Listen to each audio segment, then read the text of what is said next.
El siguiente segmento tiene contenido o opinión.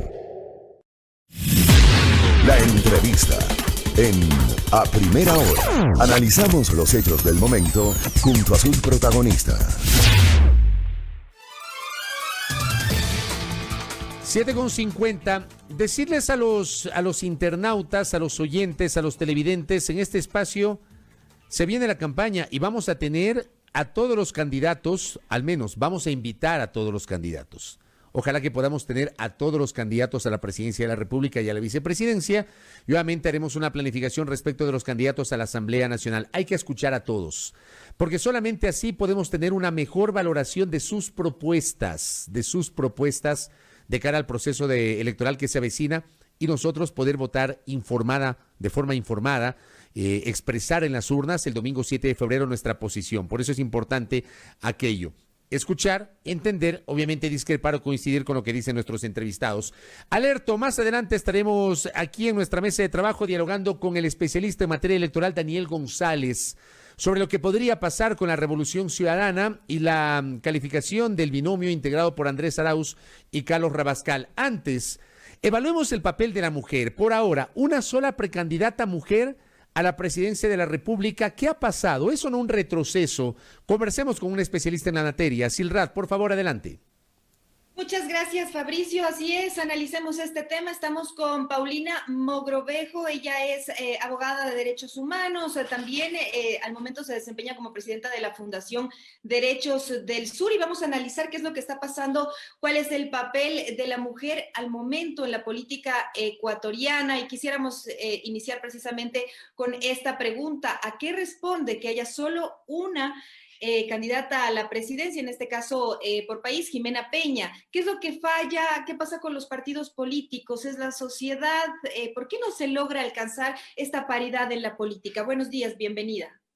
Gracias, Silrat. Buenos días también a Fabricio. Qué gusto poder conversar con ustedes de estos temas que son tan importantes porque se refieren no solamente a la mitad de la población que somos las mujeres, sino también a la sociedad en general que se priva de un enfoque de liderazgo distinto, un nuevo tipo de liderazgo que podría aportar muchísimo al desarrollo de nuestro país.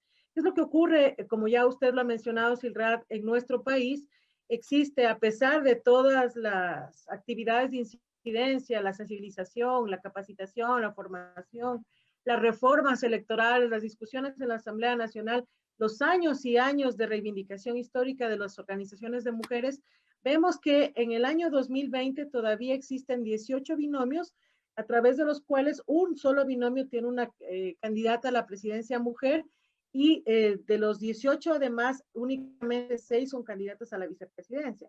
¿Qué está pasando? En principio que existe nuevamente resistencia. La señal, vamos a tratar de... Hola. Paulina, teníamos problemas con la conexión. Sí, ahí está muy bien. Ahí Sí. estamos bien. Ya. Continuamos. Gracias, gracias, Silrat. Lo que le decía, las organizaciones políticas todavía tienen resistencia en relación a la participación o la incorporación de mujeres en los espacios de toma de decisiones y de la alta política. No existe dentro de las organizaciones una voluntad de incorporar a mujeres a la presidencia. Mire que ahora mismo con las reformas al Código de la Democracia, en la Asamblea Nacional se discutió, inclusive se dividió el paquete de reformas al Código de la Democracia para que este tema de la paridad no afecte el resto del debate y de la discusión. Y la única forma en que se apruebe estas reformas fue estableciendo un criterio de progresividad, que es además vulneratorio de los derechos de las mujeres. ¿Sí? La Constitución del 2008 y la del 98 ya reconoce el derecho al 50% de representación política de las mujeres. Sin embargo, todavía nos dieron una progresividad hasta el 2025, que sería el momento en que recién podamos tener de forma obligatoria, como medida de acción afirmativa, una candidata a la presidencia o la vicepresidencia de la República. Y eso porque los partidos van a tener que hacerlo, ¿no? Y sobre esa línea van a tener que incorporar a su militancia femenina también en los niveles de alta política. Ahora, me gustaría que analicemos dos casos puntuales. Vamos por el primero, el caso de Marcela Guiñaga. Ella ayer en este espacio dijo que en el movimiento no le propusieron ser candidata. Eso pese a que era uno de los nombres que más sonaba por su preparación, por su recorrido político dentro del correísmo. y que tenía, bueno, para aspirar a una presidencia. Sin embargo, optaron por otros cuadros. ¿Qué pasó ahí? Quisiera saber cómo se lee este tema. ¿La Revolución Ciudadana tiene un concepto machista? ¿Qué es lo que podemos observar ahí? Bueno, en general, las organizaciones políticas de nuestro país se resisten a incorporar a las mujeres ni siquiera en la dirección de las organizaciones políticas. Vemos muy pocas mujeres que están al frente de los partidos y movimientos políticos. Me parece que Vilma Andrade de la Izquierda Democrática y una que otra dirigente provincial, pero realmente las mujeres no toman las decisiones sobre estos temas de quién va de candidata o quién va de candidato. Y si a eso le sumamos que los procesos de democracia internas en nuestro país son débiles, ¿no? Es la primera vez que se dice que la democracia interna debe cumplirse y sobre esa línea no se va a inscribir candidaturas si no se pasa por ese proceso de democracia interna, pero aún así todavía no vemos o no vivimos un proceso de primarias que habría permitido a las mujeres, a los jóvenes, a militantes de pueblos y nacionalidades tener una oportunidad, no por la vía de la acción afirmativa, sino por la vía de reconocimiento de su propia militancia, hacerse con una candidatura. En el caso de Marcela Guiñaga, además, ella, de acuerdo al Observatorio Nacional de Participación Política, es la mujer más atacada y que más violencia política ha sufrido dentro de la Asamblea Nacional.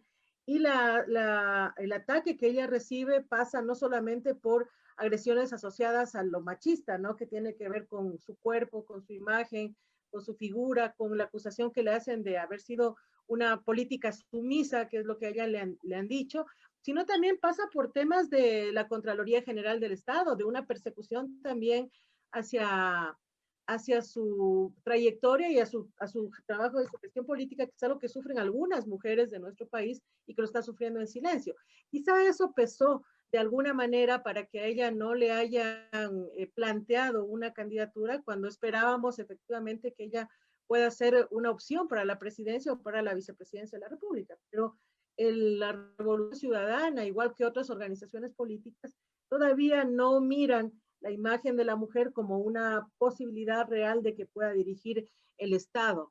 Y las organizaciones políticas que toman en cuenta a las mujeres también lo hacen de una forma bastante cosificada, porque no es que invitan a las mujeres a participar porque realmente creen que pueden hacer un aporte, sino para valerse de su imagen, que puede ser una imagen que sea popular, una persona que es conocida, y al final del día, cuando llegan a los espacios de elección popular, las mujeres quedan a un lado. Muchísimos de los casos de las viceprefectas y vicealcaldesas que han quedado a un lado a pesar de que han llegado a las concejalías de la mano de los alcaldes que luego las excluyen y las inclusive discriminan.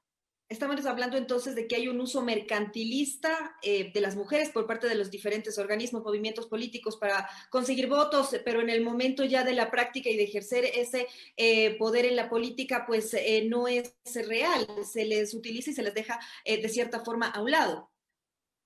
Desde luego, miremos el caso de Michelle Pozo, que fue lapidada en las redes sociales y que por un lado el cuestionamiento iba precisamente a la falta de preparación que ella tiene para ser asambleísta, ese era el cuestionamiento mayor, pero también había cuestionamientos asociados a su figura, a su cuerpo, a su condición de mujer y al estereotipo, ¿no? Al prejuicio de lo que debe ser una mujer y lo que no debe ser una mujer, y ella era la antimujer, todo lo que no debería ser una mujer, y recibió un fuerte ataque de eso.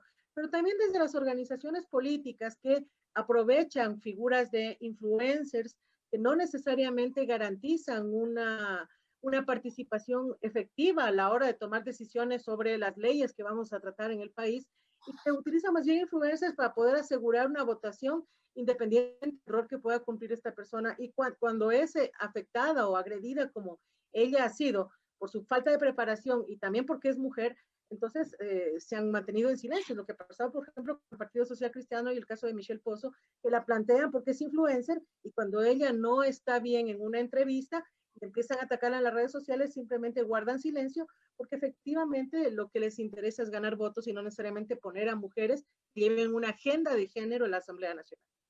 Ahora, quisiera también tocar otro de los casos, me gustaría traer a colación para su análisis. En el caso de la alianza entre el Movimiento Creo y el Partido Social Cristiano, que también deja fuera a otra mujer que había construido una palestra política interesante, es el caso de Cristina Reyes. A ella se la descarta. La mujer sigue siendo entonces esa figura removible para los partidos políticos. ¿Cómo se lee también esta realidad en esta otra alianza? Lo que usted ha dicho, Silrat, efectivamente lo que pasó con Cristina Reyes es una muestra de que las mujeres siempre son las sacrificadas en el espacio privado y en el espacio público, ¿no?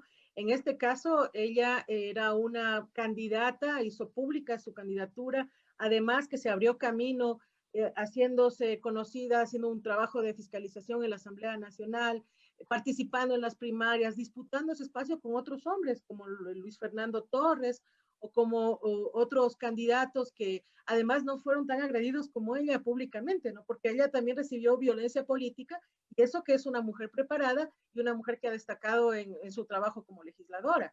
Pero al final del día fue como una burbuja, ¿no? Lancémosle a ella hasta ver qué pasa o si se pueden concretar algún tipo de alianzas con, en este caso fue con Guillermo Lazo, que no solamente es un hombre, sino que es un hombre mayor, que es un candidato que ha sido históricamente candidato al movimiento, creo que es el caudillo de su organización política, y por ese lado, pues, una vez más se sacrifica a las mujeres a la hora de que prevalezcan los intereses políticos y también los intereses económicos. Me gustaría también analizar qué es lo que pasa en la Asamblea Nacional. Vemos que en las comisiones hay una escasa presencia de las mujeres presidiendo las mesas, que son en los lugares donde se toma la decisión ya política, la decisión parlamentaria. ¿Cómo afecta esto la participación del género? Bueno, en general la Asamblea Nacional es el espacio donde más mujeres hay. Si nosotros vamos un poco profundizando a los gobiernos locales, vemos que ese 39% de asambleístas que hay en el Parlamento, en el caso de las alcaldías, por ejemplo, de 221 cantones, 22 autoridades son mujeres únicamente, lo que representa el 8% de la participación real de las mujeres. Y volviendo a la Asamblea Nacional, de 18 comisiones legislativas, solamente 5 comisiones son presididas por mujeres, ¿no? Sobre esa base no es suficiente que alcancemos el número, sino que realmente las mujeres estén en la toma de decisiones, porque estar en una comisión de la legislativa y presidirla es contar con herramientas, contar con insumos y además tomar las decisiones sobre qué va en el articulado y qué no va en el articulado. Entonces, nuevamente, la presencia de las mujeres no se considera o no se toma en cuenta, y mucho menos Silrat, una agenda de género en la Asamblea Nacional. Y ese es uno de los desafíos, ciertamente, que tiene el nuevo Parlamento, la nueva Asamblea, que esperamos que con estas medidas de acción afirmativa del Código de la Democracia, que se dieron por las reformas del 2020, haya más mujeres, pero que no sean únicamente mujeres que sean utilizadas en su imagen, sino mujeres que lleven también una agenda de género para que las leyes de nuestro país tengan una perspectiva de la mitad de la población. Ahora, ¿qué debemos hacer nosotras para alcanzar esos espacios de poder en la política? ¿Cuál es el camino que tenemos? Porque lo analizamos y claro, es un tema de sociedad, es un tema de hombres, de mujeres, de avance, de equidad, pero ¿qué es lo que tenemos que hacer también nosotras para seguir avanzando hacia esa paridad y a alcanzar estos temas de ya poder en lo político? Bueno, en el sistema político convergen varios actores. Está la autoridad reguladora, que es el Consejo Nacional Electoral, están los partidos y organizaciones políticas, están los políticos y las políticas, están los medios de comunicación social y también están las organizaciones de militancia de base y la sociedad civil, que no es parte del sistema, pero que también está alrededor de este proceso. Todos tenemos un rol importante para construir una democracia paritaria, como dice la Constitución desde el año 2008 y desde el año 98. Entonces, en el caso del Consejo Nacional Electoral, asegurarse que los procedimientos de primaria se ejerzan como efectivamente dice que se tienen que ejercer, no simplemente como ocurrió esta vez y como ha ocurrido en ocasiones anteriores, que se elabora una lista única, que generalmente la elabora el caudillo o el dueño del partido, que generalmente es hombre y es mayor de 40 años además, y esa lista no siempre considera a las mujeres. Segundo, que se haga un proceso mayor de control con respecto a la construcción de autoridades, o no autoridades, sino de quienes dirigen las organizaciones políticas. Porque si bien es cierto, la ley exige paridad, el Consejo Nacional Electoral no establece mecanismos de acción afirmativa para que sean mujeres las que presidan estas organizaciones o que vayan a los espacios donde realmente se toman las decisiones. Siempre van a la comisión de salud, la comisión de formación política, que nunca funciona además. Entonces, también hacer un fuerte control sobre cómo está construyéndose el gobierno de las organizaciones políticas, el nivel de gobierno de las organizaciones políticas. Y del lado del Instituto de la Democracia, la formación política, no solamente a las mujeres, porque también se habla mucho de que no tenemos la capacidad o la formación para hacer, sino a las organizaciones políticas para que se formen en perspectiva de género. Cero perspectiva de género en ninguna organización política de este país, en ninguna. Entonces creo que es importante eso desde el Consejo Nacional Electoral, los medios de comunicación, las organizaciones políticas y también los movimientos de mujeres y de derechos humanos, que hagamos redes que protejan a las mujeres de la violencia política, que es otro de los grandes problemas. Y el último tema, nada más, Ilrat, es el uso del tiempo. Las mujeres trabajamos 17 horas más a la semana en las actividades privadas que los hombres. ¿Cómo es posible que ese tiempo que podría ser destinado a activar en las organizaciones políticas tenga que estar destinado a lavar los platos, a cuidar de los hijos, a hacer la comida, a trapear el piso, a tender las camas? Creo que esas cosas también tienen que ir cambiando y eso ya es un ejercicio también de corresponsabilidad de la familia para que las mujeres puedan salir y ejercer su derecho de participación, a elegir y a ser elegidas también. Quisiera, ya para ir cerrando esta entrevista por el tema de tiempo, los ataques en redes sociales son más fuertes contra las mujeres que participan en política por temas de género, nos tildan de débiles, de hormonales, se critica la ropa, cosas que no pasan con los candidatos hombres. ¿Cómo lograr que se modifiquen estos comportamientos? ¿Cómo frenar también este tema de machismo y de ataques en las diferentes redes también para las mujeres que participan y que están en la palestra pública? Bueno, ese es un tema bastante grave, Silrat, porque cada vez se vuelve peor.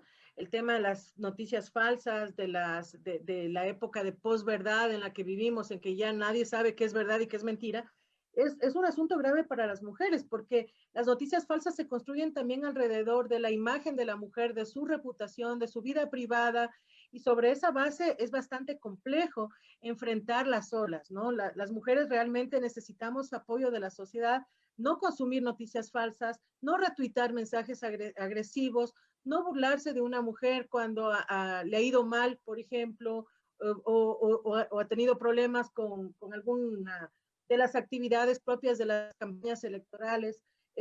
Tratar de promover una campaña electoral ética. Desafortunadamente creo que va a prevalecer, porque ya lo estamos viendo, el ataque, las campañas negativas y las campañas sucias en este proceso electoral. Bueno, tratar de no hacer desde las organizaciones políticas, desde los hombres y desde las mujeres candidatas, este tipo de campaña, porque no solamente nos afecta a las mujeres, porque se refuerzan las creencias alrededor de nosotras y los prejuicios sobre nosotras, sino que se genera violencia y la sociedad es la que pierde al final del día, porque la mitad de la población no puede tomar decisiones y se queda al margen de toda la... Por un lado se queda al margen, pero por el otro lado tiene que seguir cuidando a la otra mitad de la población. Muchas gracias por esta entrevista y por este interesante análisis, Paulina Mogrovejo. Gracias, Silrat. 8:09 a.m. Estábamos dialogando con Paulina Mogrovejo, analista, abogada en derechos humanos y también presidenta de la Fundación Derechos del Sur. Estábamos hablando sobre la participación de la mujer en la política, qué es lo que está pasando, también en la coyuntura y la participación precisamente del género en estas próximas elecciones. 8:09 a.m. en la primera hora.